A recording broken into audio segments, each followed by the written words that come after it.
ایک ایسا صندوق جس کے بارے میں کہا جاتا ہے اگر یہ کسی قوم کے پاس ہو تو وہ ناقابل شکست ہو جاتی تھی۔ لیکن سوال یہ ہے، یہ طاقتور چیز آخر گئی کہاں، اور کیوں ایک پوری قوم اچانک کمزور ہو گئی، جیسے ان سے سب کچھ چھن گیا ہو؟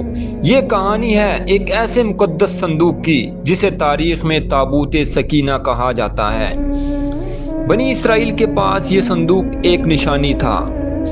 جب بھی وہ جنگ میں جاتے یہ صندوق ان کے ساتھ ہوتا۔ کہا جاتا ہے اس میں حضرت موسیٰ علیہ السلام اور حضرت ہارون علیہ السلام کے آثار موجود تھے، اور اس کی موجودگی ان کے دلوں میں سکون اور اعتماد پیدا کرتی تھی۔ مگر یہ صرف ایک صندوق نہیں تھا، یہ ایک راز تھا، ایک ایسی قوت جو انسان کے حوصلے بدل دیتی تھی۔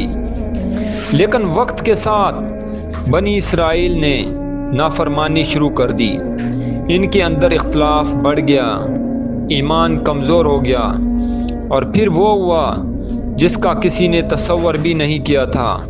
ان کی جنگیں ہارنے لگی، اور آہستہ آہستہ وہ اپنی طاقت کھوتے چلے گئے، اور سب سے بڑی بات، وہ مقدس صندوق ان کے ہاتھ سے نکل گیا۔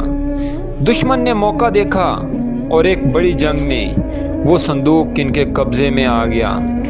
اب صورتحال بدل چکی تھی۔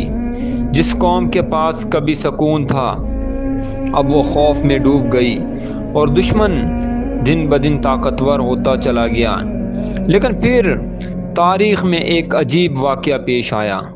لوگوں نے آسمان پر ایک غیر معمولی منظر دیکھا، جیسے کوئی طاقت اس صندوق کو واپس لانے کے لیے حرکت میں آ گئی ہو، اور پھر وہی صندوق دوبارہ بنی اسرائیل کے پاس آ گیا۔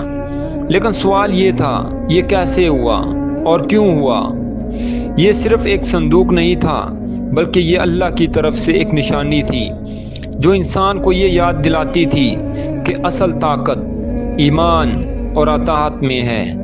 لیکن آج بھی ایک سوال باقی ہے، کیا یہ تابوت واقعی واپس آیا تھا، یا اس کے پیچھے کوئی اور راز تھا؟